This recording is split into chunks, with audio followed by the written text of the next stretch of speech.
Before we begin, let us know where you're listening from. After the story, rate it from 1 to 10. Now, let's start.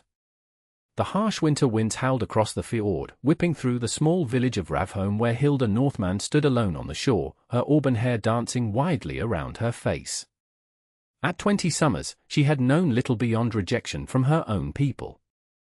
Born with a strange birthmark across her shoulder that resembled the wings of a raven, the villagers whispered that she carried the mark of ill fortune, a curse that had supposedly taken her mother during childbirth. "Cursed girl," they would mutter when she walked by. "Brings nothing but misfortune to the clan." The elders tolerated her presence only because her father, Torsten, had once been a respected warrior before falling in battle 5 winters past. Since then, Hilda had survived on the outskirts of their society, skilled with herbs and healing but shunned from the community's heart. Tonight, as the full moon cast silver light across the dark waters, Hilda gathered seaweed for her remedies. The village had suffered a sickness this winter that had taken 3 children already. Though they despised her, she could not bear to watch more innocents die. "You shouldn't be out alone at this hour," came a gruff voice behind her. Hilda startled, nearly dropping her basket as she turned to face Gunnar, the Jarl's second son and one of her most vocal tormentors. "The tide is low. The seaweed is best gathered now," she replied, keeping her voice steady despite her racing heart. Gunnar stepped closer, his breath visible in the frigid air. "The thing has been called. Your presence is required." "A thing assembly in the dead of winter? Something significant must have happened." Hilda followed Gunnar back to the great hall, where nearly every member of the clan had gathered. The air was thick with tension and the smell of bodies pressed together for warmth. Jarl Sigurd, grey-bearded and stern-faced, stood before the fire pit, his massive frame silhouetted by flames. Beside him stood a stranger, tall, broad-shouldered, with a magnificent cloak of wolf fur and a sword at his hip that gleamed even in the dim light. "Our brothers from the north bring grave news," Jarl Sigurd announced as the hall fell silent. "Chieftain Erik Frostbeard of the Swordwolves clan has lost his settlement in the northern fjords to a great landslide. Half his people perished." Murmurs rippled through the crowd as Hilda studied the stranger. Even in obvious grief, Erik Frostbeard carried himself with the unmistakable bearing of a leader. His beard was indeed frosted with premature silver, though he could not be more than 30 winters. A long scar ran from his temple to his jaw, disappearing into his beard. "They seek to winter with us," Jarl Sigurd continued, "and come spring, to join our raids to the western lands. We have agreed to this alliance." More murmurs, some approving, others concerned about feeding extra mouths through the remaining winter months. To seal this bond, the Jarl raised his voice, "There must be a marriage." Hilda felt a cold dread seep into her bones. Marriage alliances were common, but she could not imagine which of their few eligible women would be selected for this stranger. Jarl Sigurd's eyes scanned the crowd until they fell upon her, standing near the back. Hilda Northman.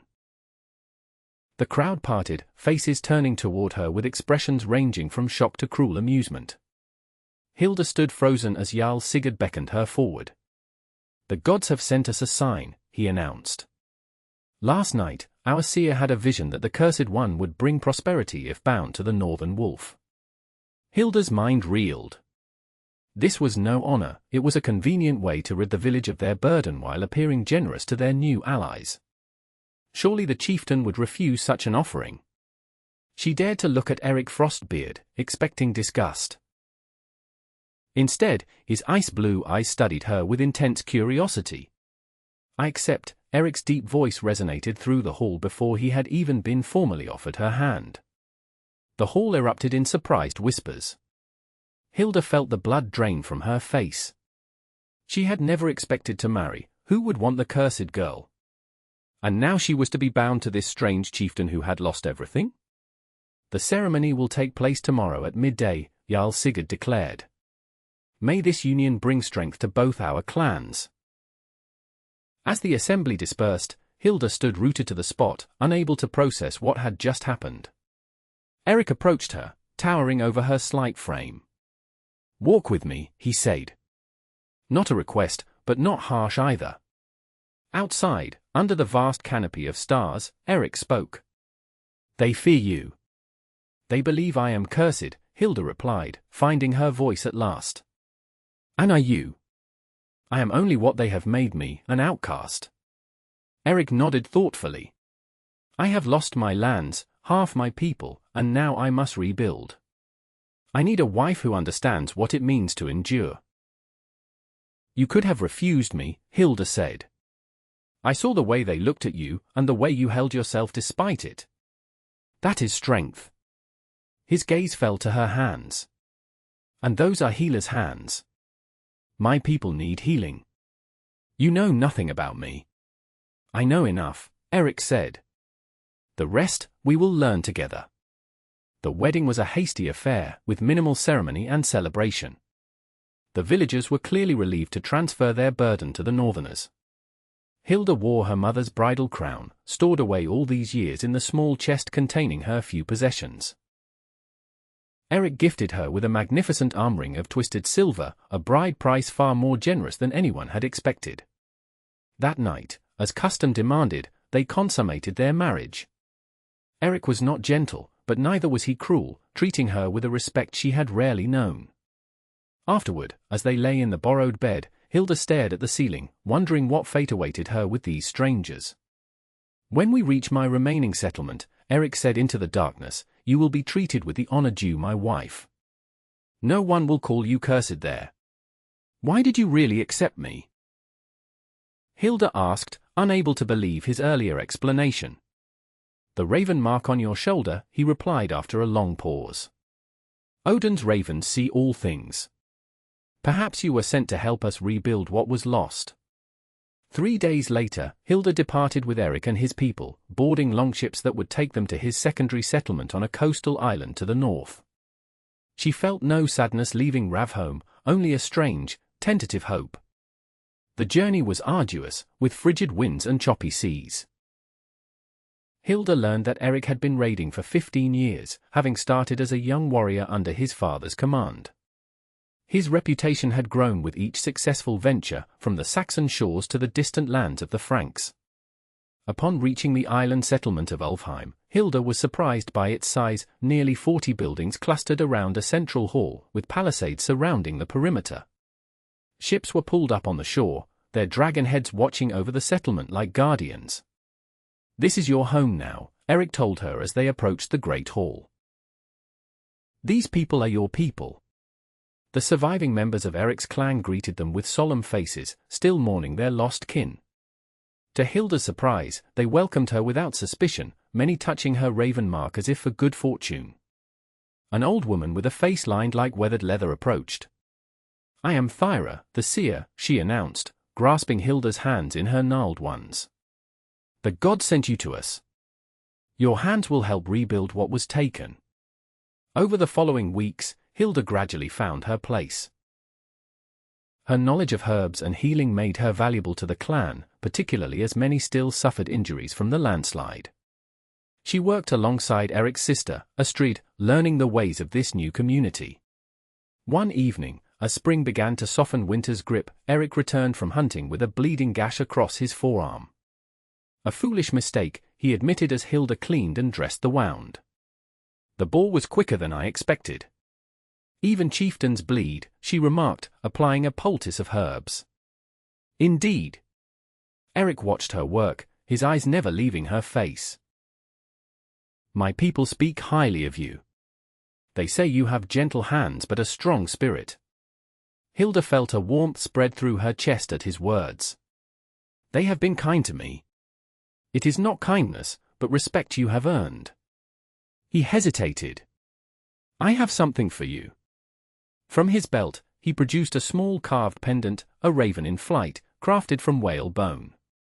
You are no longer the outcast, he said as he placed it in her palm. You are Hilda Frostbeard now, and the raven is your strength, not your curse. That night, for the first time, their coupling was not merely duty but desire, and Hilda began to wonder if this arranged marriage might become something more. As spring fully arrived, preparations began for the summer raids. The settlement buzzed with activity as ships were readied, weapons sharpened, and offerings made to the gods for favorable winds and rich plunder. "I sail in 3 days," Erik told her one evening as they lay together. "We head for the Saxon shores." Hilda had known this day would come. Viking men raided, it was their way. Yet the thought of Erik leaving filled her with unexpected dread. "How long will you be gone?" she asked, trying to keep her voice neutral. "Until the harvest moon, if the winds favor us." He turned to face her in the dim light. "You have concerns?" "Only that you return safely," she replied. "The settlement needs its chieftain." "And what of my wife? What does she need?" The question caught her off guard. What did she need? For so long, her only concern had been survival. "I need to know that this place, this life, will remain mine even if you do not return," she admitted honestly. Erik nodded slowly. "Before the Thing assembly tomorrow, I will name you as my true heir alongside any children we may have. If I fall, Ulfheim will be yours to lead with the Council of Elders." Hilda sat up, startled. The people would never accept a woman as leader, especially one not born to your clan. They already follow you in matters of healing. They would follow you in matters of governance as well. His hand found the raven mark on her shoulder. "You are stronger than you know, Hilda." The Thing assembly the next day was held in the open air, with all 3 members of the clan in attendance. Erik stood before them, resplendent in his finest tunic and arm rings, and declared his intentions for the summer raid. Then, as promised, he named Hilda as his heir and equal partner in leadership. There were murmurs of surprise but no outright objections. The elders nodded their acceptance, and Thyra the seer proclaimed it as the will of the gods. Hilda stood tall, hardly believing how dramatically her life had changed in just a few short months. The night before the raid party's departure, a great feast was held in the mead hall. Skalds sang sagas of past glories, warriors boasted of the treasures they would seize, and mead flowed freely. Erik sat in the high seat with Hilda beside him, her status as chieftain's wife now fully acknowledged. Later, in the privacy of their bed, Erik held her close. "There is something I must tell you," he said, his voice uncharacteristically hesitant. "Something about the raid." Hilda tensed. "What is it?" "We sail not just for plunder, but for vengeance. The settlement we seek belongs to a Saxon lord named Ethild. 3 years ago, his men slaughtered a trading party of our people, including my younger brother. So this is a blood feud," Hilda said, understanding dawning. "Yes. I have sworn to bring Ethild's head back to place on my brother's grave." His hands tightened around hers. "Blood must answer blood. And if you succeed? Will the feud end?" "That depends on whether his kin seek their own vengeance. Such is the way of feuds, they rarely end with a single death." Hilda thought of the endless cycle of violence such oaths created. "Is there no other way to honor your brother?" Erik's expression hardened. "Would you have me break my oath to the gods?" "No," she replied carefully. "But perhaps there are many paths to fulfilling an oath." He did not respond, but she felt the tension in his body as he held her through the night. At dawn, the raiders departed, 5 ships carrying nearly 200 warriors. Hilda stood on the shore with the other women, children, and elders, watching until the dragon-headed prows disappeared over the horizon. The settlement seemed suddenly emptier, quieter without the men. Astrid came to stand beside her. "Now our work truly begins," she said with a knowing smile. "The men think raiding is the hard part. We know better." Indeed, the women's work intensified in the men's absence. Fields needed tending, animals required care, and the daily business of survival continued. Hilda found herself increasingly called upon to help settle disputes and make decisions for the community. "You have a natural gift for judgment," Thyra told her after Hilda successfully resolved a land boundary disagreement between 2 families. The chieftain chose wisely. One evening, as summer reached its height, a lookout spotted a small boat approaching, not one of their longships, but a fishing vessel. Inside was a wounded man, barely conscious. "A Saxon," someone hissed as they dragged him ashore. Hilda pushed through the crowd. "Bring him to the healing house," she ordered. "He is our enemy," objected one of the elders. "We should kill him and be done with it." "He is a wounded man who has somehow reached our shores," Hilda countered. "If the gods have sent him to us, there must be a purpose.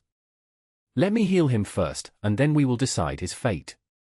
Reluctantly, they carried the man to the small building where Hilda practiced her healing arts. He was young, perhaps 20 summers, with fair hair and skin burned red from sun exposure. A deep wound in his side had been crudely bandaged but still seeped blood. For 3 days, Hilda fought to save the Saxon's life, cleaning his wound, brewing fever-reducing teas, and monitoring his fitful sleep.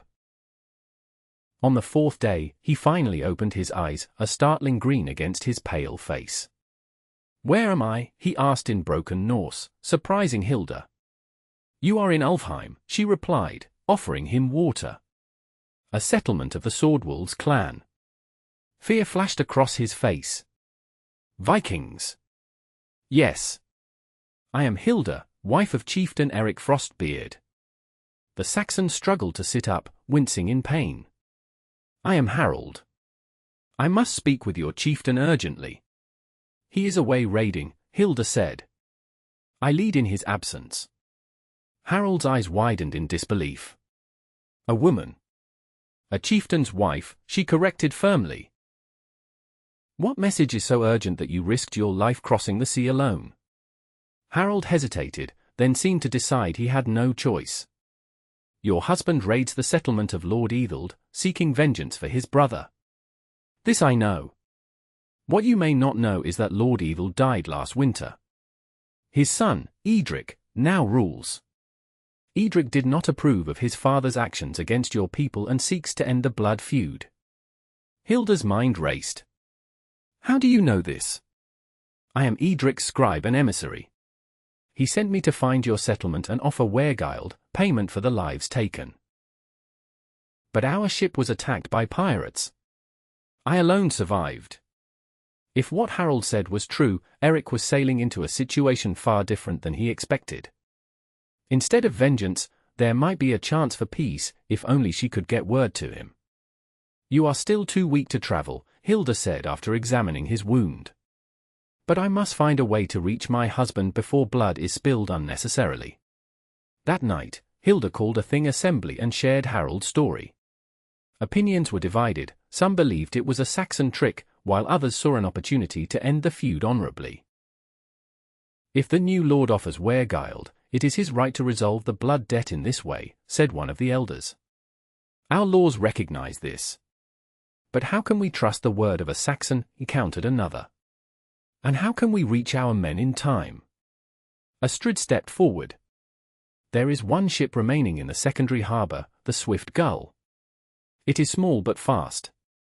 I will sail it," offered Bjorn, an older warrior who had remained behind due to an injured leg. "I know the Saxon coast well." "I will go with you," Hilda declared. Protests erupted immediately. It was unheard of for a chieftain's wife to undertake such a dangerous journey. "I must go," she insisted. "Erik will listen to me. And I can bring Harold as proof of Edric's intentions." "It is madness," Thyra said, but her eyes gleamed with something like approval. "Yet perhaps it is the madness the gods favor." 2 days later, the Swift Gull set sail with a crew of 10, Bjorn, Harold, still weak but insistent on accompanying them, Hilda, and 7 experienced sailors. The journey was perilous, with summer storms lashing the small vessel and forcing them to seek shelter along the coast twice. "We may be too late," Bjorn warned as they finally approached the Saxon shoreline. The raid would have begun days ago. Hilda's heart sank as they rounded a headland and saw smoke rising from a settlement in the distance. The distinctive shapes of Viking longships were pulled up on the beach below the village. "We must hurry," she urged as their ship made for shore. They landed some distance from the main force to avoid being mistaken for enemies.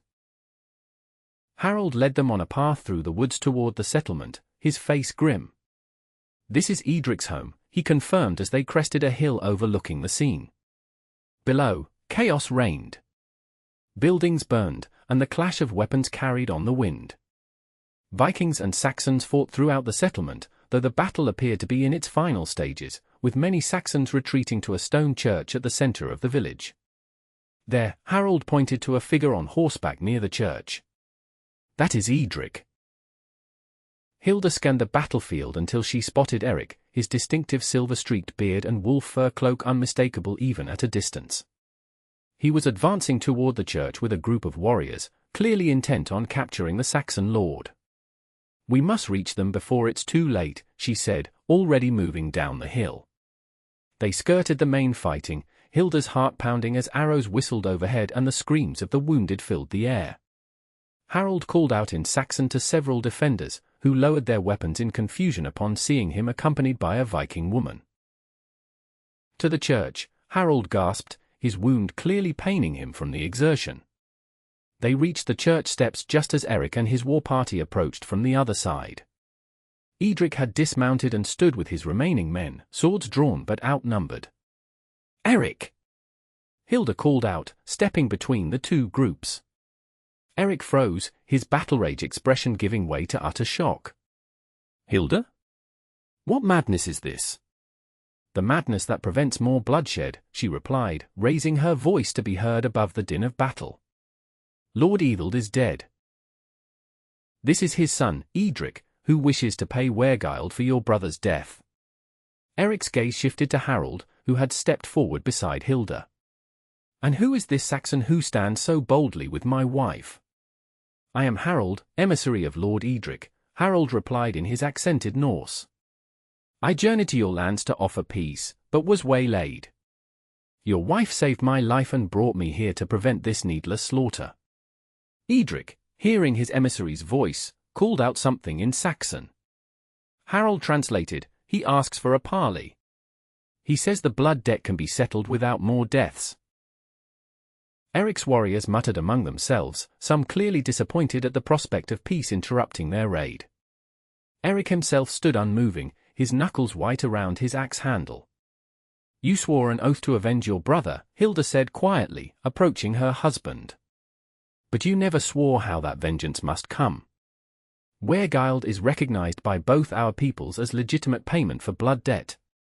For a long moment, Erik said nothing. Then, slowly, he lowered his axe. "I will hear what the Saxon lord offers." The parley was conducted on the church steps. Erik, a young man perhaps Erik's age with a thoughtful face and steady gaze, offered a substantial Wergild, silver, land along the coast for a trading post, and a formal peace treaty between his people and the Swordwolves clan. "My father's actions dishonored our people," Erik said through Harold's translation. "He attacked traders, not warriors. I would restore honor by paying what is owed." Erik studied the Saxon lord carefully. "And if I accept, what guarantee do I have that your people will honor this treaty after we depart?" "I offer my sister's son as hostage," Erik replied. "He will live among your people for 3 years as assurance of our good faith." It was a generous offer, perhaps too generous, which made Erik suspicious. "Why are you so eager for peace, Saxon?" Erik's response was simple, "Because I have seen enough of my people die in feuds that span generations. Because trading brings more prosperity than raiding. Because I would rather build than destroy." Erik looked to Hilda, something unreadable in his expression. "And what says my wife, who has risked her life to bring this offer to me?" Hilda met his gaze steadily. "I say that vengeance satisfied through Wergild still honors your oath to your brother. I say that a trading post brings lasting wealth, while plunder is quickly spent. I say that your wisdom as a leader is measured not just by victories in battle, but by knowing when not to fight." A slow smile spread across Erik's face, the first genuine smile Hilda had ever seen from him. "Well spoken, wife." He turned back to Erik. "I accept your offer of Wergild. The blood debt is paid." The treaty was formalized that same day. Though some of Erik's warriors grumbled at being denied the full spoils of a raid, the promised trading post and the substantial Wergild satisfied most. They would not return empty-handed. That night, as the Vikings camped outside the settlement, Erik and Hilda sat apart from the others near a small fire. You could have been killed, Erik said, breaking the silence between them. Crossing the sea, entering a battlefield, these are not actions expected of a chieftain's wife. Would you have preferred I stayed safely at home while you fulfilled your oath with blood when another path was possible? Hilda asked. Erik studied her face in the firelight. No, he said finally. No, I would not. When I claimed you as my bride, I thought I was saving you from your people's rejection. Now I see it was you who saved me, from my own blindness. We saved each other, Hilda replied softly. Is that not what marriage should be?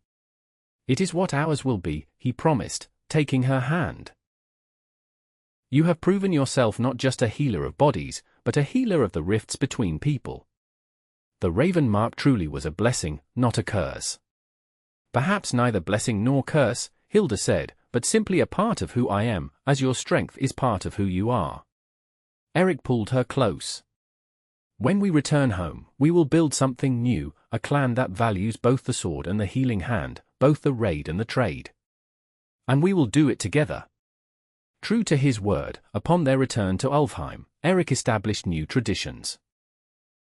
The trading post on Saxon shores flourished, bringing wealth and new ideas to the settlement. Edric's nephew, a bright boy of 12 summers, adapted quickly to Viking life and became a bridge between the two cultures. Hilda's position as Erik's equal partner was now unquestioned. When she announced her pregnancy the following spring, the clan celebrated for 3 days, seeing it as proof of the gods' favor. Our child will know both worlds, Erik told her as they stood on the cliffs overlooking the sea, his hand resting on her growing belly. The way of the warrior and the way of the healer. The wisdom of battle and the wisdom of peace. Hilda smiled, covering his hand with her own. And they will never know what it means to be rejected by their clan. Never, Erik promised. For they are born of a love that bridged 2 worlds and brought peace where there was hatred. As the summer sun set over the northern waters, Hilda reflected on her journey, from outcast to chieftain's bride, from cursed girl to respected leader. The raven mark on her shoulder no longer felt like a burden but a badge of honor, a symbol of her unique path. In Erik's arms, watching the first stars appear in the twilight sky, Hilda Frostbeard knew she had finally found what she had always sought, not just acceptance, but belonging. Not just safety, but purpose. Not just a husband, but a true partner in creating a future where old hatreds could heal and new bonds could form. And in that moment, she was certain that the gods had guided her path all along, weaving her fate into something far greater than she could have ever imagined.